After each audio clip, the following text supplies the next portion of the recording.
What's up, folks? I'm Chris, your NFL writer here at Occupy Fantasy. Here with a look at the 11-game main slate for Week 8 of the NFL season. Favorite play on this week's slate is one that we are going to have to wait for explicit confirmation on, but with Ezekiel Elliott missing practice on each of Wednesday and Thursday for the Dallas Cowboys, it seems like we're going to have a Tony Pollard start at the running back position for the Cowboys, who are favored by 9.5 points in their home matchup with the Chicago Bears.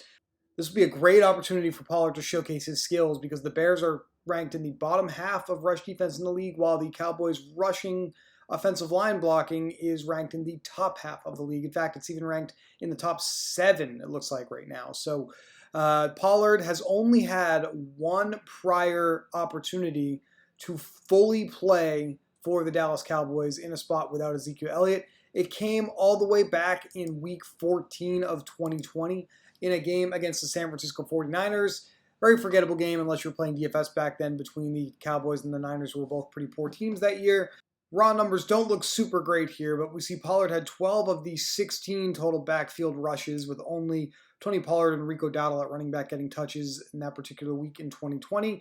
And Pollard had 2 rushing touchdowns, also had a pretty large role in the passing game that day with 9 targets, turning that into 6 receptions for 63 yards. Pollard also played 90% of the snaps in that home game against the San Francisco 49ers. Expect a very similar type of snap and touch opportunity role for Tony Pollard this week against the Chicago Bears once we get the confirmation that Ezekiel Elliott is out. So Tony Pollard, my favorite overall play on the slate. Think you play him in the majority, if not all of your lineups here in Week 8 on DraftKings, and especially over here on FanDuel, where Pollard is just $6,300 at running back. And on the pricing scale over there, that's an even better value than it is on DraftKings this week. So load up on as much Tony Pollard as possible here in Week 8 fantasy football contests. Now, the ownership projections in our model haven't necessarily fully caught up to this situation because we haven't gotten an explicit report that Elliott is out. So when we look at the most popular running backs in our model this week, you're going to see a few different names up there that we are still interested in for Sunday afternoon, but we will not see Tony Pollard on that list today in this video. There's only 2 big favorites this week. The Cowboys are one of them, with Pollard at running back, favored by 9.5 against the Chicago Bears. And then the Philadelphia Eagles are favored by 10.5. These numbers are from DraftKings Sportsbook, in their matchup with the Pittsburgh Steelers. Don't think we have much interest in Miles Sanders as a standalone play at running back in low-risk contests this week, because when we look at our popular plays at the position, Miles Sanders is nowhere near the top of the list. In fact, you can see here we project him for just 5% on DraftKings, 6% ownership over on FanDuel. So while Sanders may end up being an interesting tournament option in this mid-range salary bucket, he's not someone we're actually looking to turn to in low-risk contests, because of the looming threat, frankly, of Jalen Hurts in the running game. Josh Jacobs, still with the absolutely ridiculous role for the Las Vegas Raiders, had a huge game when he was the most popular player on the slate in Week 7. And looking at the updated trailing 3 weeks of opportunity data for the Raiders, Jacobs is now responsible for about 77% of team rushes and 18% of team targets for the Raiders. He's our highest ranked running back on this slate, and he is also, right now, who we rank as the most popular running back play on DraftKings and FanDuel at just $7,500 over on DraftKings, $9,000 over on FanDuel. Jacobs projects for just the 5th most weighted opportunities in our model this week, but still a strong play nonetheless. Behind Jacobs, we have Saquon Barkley projecting as a very popular play over on DraftKings at just $8,100. Ramondre Stevenson against the Jets. This may be a little bit of a deceptive spot for Ramondre Stevenson. Had a ton of work in a trailing game script against the Bears on Monday Night Football, and he has been the Patriots' 3rd down back and their 2-minute offense hurry-up situation backs. So in a game that is closer, in a more neutral game script pace for both sides, as the market forecast with just this 2-point spread between the Patriots and the Jets, may actually see Damian Harris mix in a little bit more in Week 8 than we did in Week 7, so that is something to monitor with Ramondre Stevenson. Behind him in our model at 17% on DraftKings, 19% over on FanDuel, Dameon Pierce has the strongest role in terms of ownership of the backfield in the NFL this year for the Houston Texans. Last 3 games, he's got 60 of a total 68 team rushes for the Houston Texans. That's good for over 88% of Houston's team carries in their last 3 games, and he has a 15% target share in that time frame. So Pierce, arguably, even though he's a top 4 ownership play here on DraftKings, may be undervalued considering that he is cheaper than the three guys that I've already discussed here at the top of the ownership table, except for Tony Pollard, and especially over on FanDuel, where he's $7,300, and all three of these guys above him are $8,000 or more. Next up, Alvin Kamara. He'll be playing in a very high total game between the Saints and the Raiders. The next running back that I'm looking to try to get into my lineups this week, however, is Kenneth Walker III with the Seattle Seahawks. We've seen two big games in a row from Ken Walker, and his price is still too low on DraftKings. At $8,400 here over on FanDuel, I think it is a little bit of a different decision, and the ownership seems to reflect that. We have Walker at 14% here on DraftKings, but just 8% over on FanDuel, where he's $8,400. And he's more expensive on FanDuel than each of Stevenson, Pierce, and Kamara, as well as Tony Pollard. So over on DraftKings, I do like Ken Walker, especially as a flex play at running back in low-risk lineups where we tend to play three running backs because of the late start time and the large opportunity that he has had in this backfield. Over 20 carries the last 2 weeks. Not as much of a role in the passing game, but we shall see what happens in a trailing game script for Seattle if they ever lose again. Over on FanDuel, I do think you go with Dameon Pierce as your second running back, given the pricing scenario. This leaves maximum lineup flexibility here over on FanDuel by going this particular direction. So it's actually a pretty tough matchup here in Week 8 for Dameon Pierce. The Titans have the third best rush defense according to Football Outsiders DVOA. But that being said, it's hard to sneeze at Dameon Pierce's extremely large role in this Texans backfield, and we want to get exposure to that at just $7,300 over on FanDuel. The next running back that I like this week is someone that actually does come in a little lower in ownership on DraftKings especially, but Raheem Mostert of the Miami Dolphins, still dominating the touches in this backfield. And he's facing the Detroit Lions, who are the fourth worst rush defense in the league on the season. Mostert coming in just under 70% in terms of his share of team rushes on the season and just under 9% in terms of share of team targets. Ran a little hot last week in that primetime game with a receiving touchdown. Not going to expect that every single week from Raheem Mostert. But I do think at $5,900, he's my current favorite play for third running back in low-risk contests this week, given the game environment. This is the highest total game environment on the slate. So with Raheem Mostert and the Dolphins expected to have the highest implied team total on this slate at 27.5 points in their 51.5 point total game against the Detroit Lions, I do think playing Raheem Mostert makes a ton of sense here. Over on FanDuel, he also makes a ton of sense because he's even cheaper than Dameon Pierce. He's $6,800. So we can move some things around. We can put Raheem Mostert at running back, and we can put Dameon Pierce at flex, and I think we're well on our way to some low-risk lineups on each of DraftKings and FanDuel by approaching this slate this way. Now, the thing that we have to discuss the most about low-risk contests this week is the Indianapolis Colts quarterback situation. Sam Ehlinger is going to start in place of Matt Ryan, not just this week, but for the foreseeable future. So it wasn't something that the DFS providers anticipated when they posted the contest salaries on Sunday evening or Monday morning. So Sam Ehlinger, who was just elevated from practice squad a week ago and made the backup for the Colts, is now the starter for the Colts, and he's at the bare minimum price across all providers at the quarterback position. $4,000 here on DraftKings, $6,000 over on FanDuel, and $20 over on Yahoo for those who play over there. Don't think Sam Ehlinger is a good play in high-risk contests, and I'll explain why in a minute. But in low-risk contests, getting Ehlinger into your lineup allows you to do some really interesting things. When we go and look at how we rank wide receivers this week to round out some lineups, we've got Tyreek Hill, DeAndre Hopkins, and Justin Jefferson as three of the best raw wide receiver plays on the slate. Cooper Kupp, Devontae Adams also just below them here on DraftKings. Not a bad assortment of wide receivers whatsoever. We look at who's going to be most popular this week. Tyreek Hill, DJ Moore, Amon-Ra St. Brown, Drake London, DeAndre Hopkins, who had a 48% target share in last week's game for the Arizona Cardinals. All of these either very popular wide receivers or these highly ranked wide receivers in our model are going to be a lot easier to get to in low-risk lineups when you play Sam Ehlinger. And you just have to hope that Ehlinger gets you 15 to 20 fantasy points in low-risk contests to be able to get access to those high-ceiling wide receivers. So in terms of who's going to be most popular this week, Tyreek Hill also playing in that high total game for the Miami Dolphins. Not only is Hill the number one wide receiver in our model this week and for DraftKings contest, but he is also the most popular wide receiver that we anticipate people will play in DraftKings contests. So we're probably going to want him in our lowest lineups for sure. So we've got 54.66 per player remaining.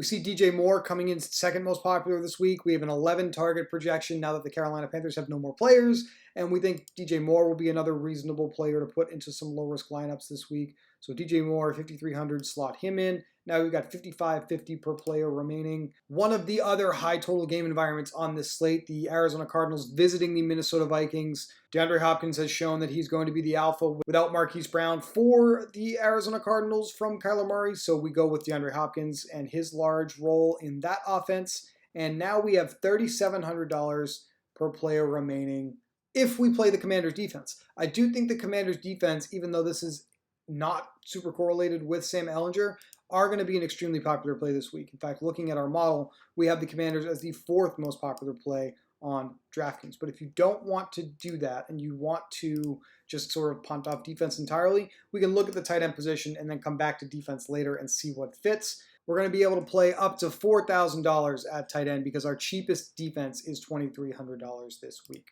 At the tight end position in the Occupy model, we have a couple of guys that fit that criteria that rank very highly. Irv Smith of the Minnesota Vikings is the most logical place to go in this particular build that I have for you. Just $3,500 on DraftKings, projects to be, looks like the fifth most popular play on the slate. Some of the other popular cash or low-risk wide receivers that would fit: Pat Freiermuth of the Pittsburgh Steelers is just $3,900. Kyle Pitts of the Atlanta Falcons, just $4,000. Of course, they're only going to pass the ball as a team about 4 times in the entire game, but Kyle Pitts will fit in your lineup.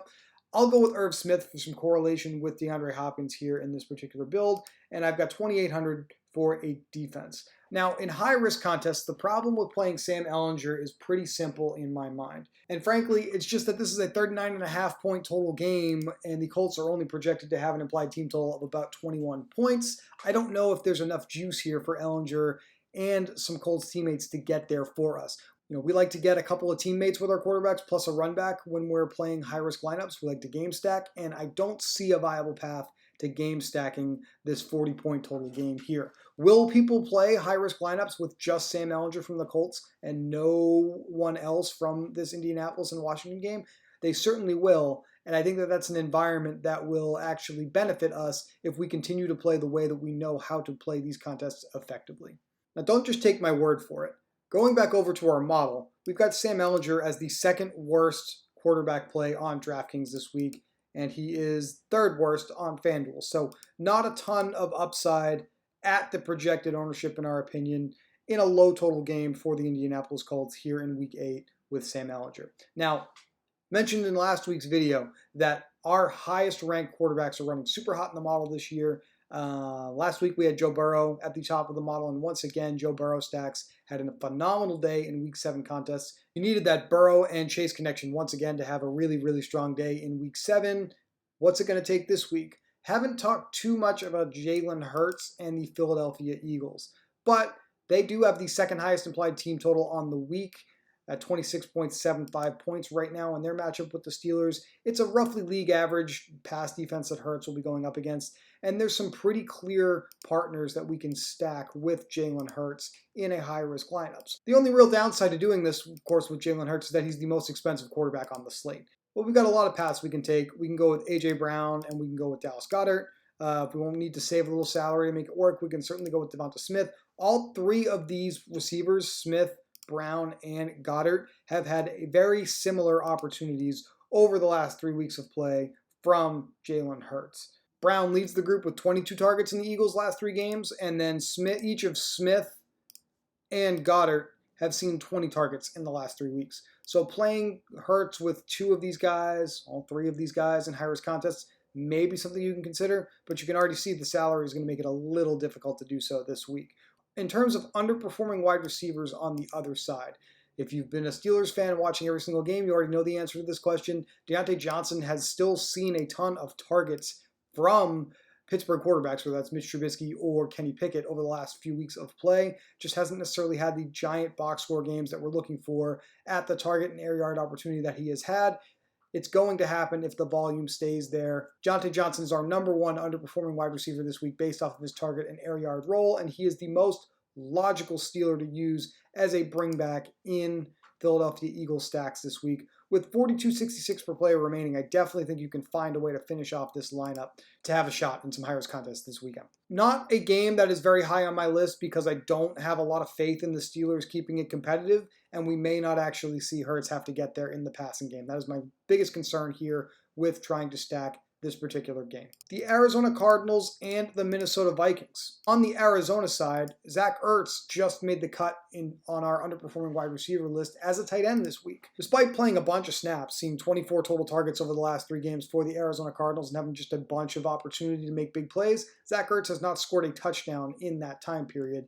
That's why he's on our underperforming wide receiver list at the tight end position this week. We can go with the Minnesota side since they are favored and stack Kirk Cousins with Justin Jefferson, who probably has the highest upside at the position this week, but he's a very expensive wide receiver at $9,100. The other Vikings that you can consider in high-risk contests to round out a 3-1 stack here are Adam Thielen at wide receiver is a nice option, the way he's being used. And then we also have Irv Smith Jr. at tight end, just $3,500 for the Vikings. Irv has an underwhelming 13% target share over the last 3 games for the Minnesota Vikings. But Adam Thielen's target share is actually really strong. Thielen with a 23.5% target share for the Vikings over their last 3 weeks of play. So there are definitely ways to get to your Kirk Cousins double stacks here in high-risk lineups. You could play Irv Smith over Ertz and use the 48% target share DeAndre Hopkins as your bring back, and still have a bunch of flexibility to finish up your lineup here with a cheap wide receiver and a running back, or a cheap wide receiver and a mid-range wide receiver, whatever you want to do to finish up this lineup. I do think that this is very viable. My favorite way to play this slate in high risk, though, that we're building one lineup to put in a bunch of contests this week, would be the Miami Dolphins and the Detroit Lions. It didn't go our way in week 7. The Dallas Cowboys didn't get there through the air, which was disappointing. But I feel like Tua Tagovailoa and the Miami Dolphins are going to have a chance to redeem me and actually perform against this really poor Lions pass defense here in week 8. The Lions are the 2nd worst pass defense in the league, and when you go through every individual position, 3rd worst against wide receiver 1s, 3rd worst against wide receiver 2s, 2nd worst against tight ends, 4th worst against running backs in the passing game, 4th worst against running backs, period, in the running game. We want to get exposure to the Dolphins at every single position this week, and the best way to do that is to play them in a lineup together in a high-risk contest against the Detroit Lions. Tua at quarterback, a very good high-risk play in my opinion. Tyreek Hill, the most popular wide receiver on the slate, already talked about him a little bit. Already like Raheem Mostert in his giant ownership of the backfield touches for this offense. There's 3 Dolphins in here that we could use already. At the tight end position, Mike Gesicki, not super expensive, $3,800, will be an interesting play this week given the high total, given the matchup for the Dolphins. We've got 56.33 per player remaining to finish up a lineup here. We've got Amon-Ra St. Brown from the Lions, who projects to be the most popular play for the Lions at wide receiver this week. Left last week's game in the very first quarter.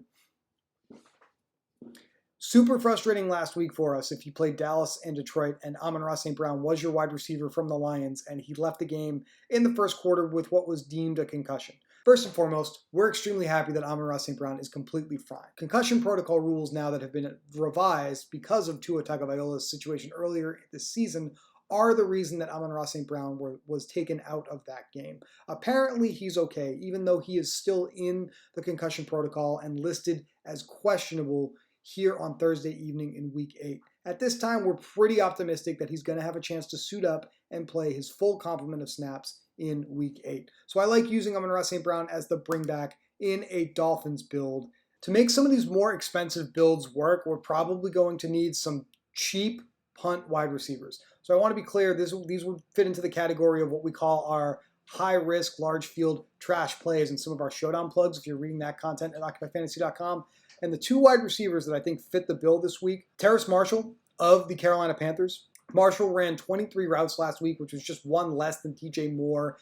And he basically has total ownership right now of the secondary wide receiver role across from DJ Moore in this Panthers offense. Might feel disgusting, but at just $3,500 here on DraftKings, you can slot Marshall into a lineup and still have plenty of room to get a final player here into some of these high-risk builds. The other place you can go is $3,800 rookie wide receiver Tyquan Thornton with the New England Patriots.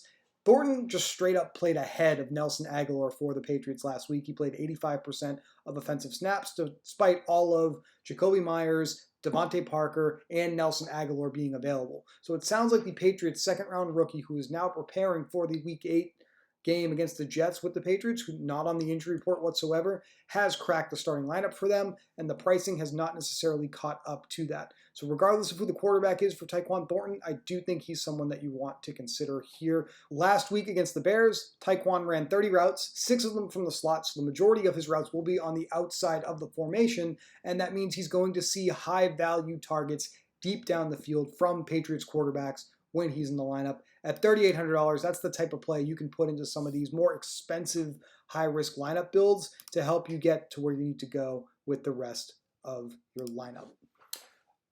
Keep an eye out for the daily plug at OccupyFantasy.com. We will post that by Friday evening at the absolute latest, and that's where we will have our final rankings for the Week 8 main slate. We will have our top game stacks of the week to play in there. We will have all of the underperforming wide receivers that we discovered by looking at some of the data over the recent weeks of play for the teams. So you're certainly going to want to check that out. The other thing that you're going to want to do is make sure you're subscribed to our YouTube channel. About 75% of you that watch our videos on this channel are not subscribed. And with all of the great NBA content that we are now posting, it actually hurts us in the YouTube algorithm. YouTube doesn't like when you post multiple videos in the same day about some different topics. There's a risk, therefore, that when you're looking for some of these videos, whether it's these NFL preview videos or NFL showdown videos from Brian or the NBA daily slate previews that we are now posting, there's a risk that you will not see them sitting there in your suggested videos if you're not subscribed to the channel. So that is the number one reason why you should subscribe to our channel. Behind, of course, if you actually like the content. If you like the content, you obviously want to see more of it, and we would just want to ensure that you're able to do so. So we would certainly appreciate it if you would consider subscribing to the channel. Good luck in Week 8 NFL contests this week, and we will see you back here next week for Week 9 in the NFL.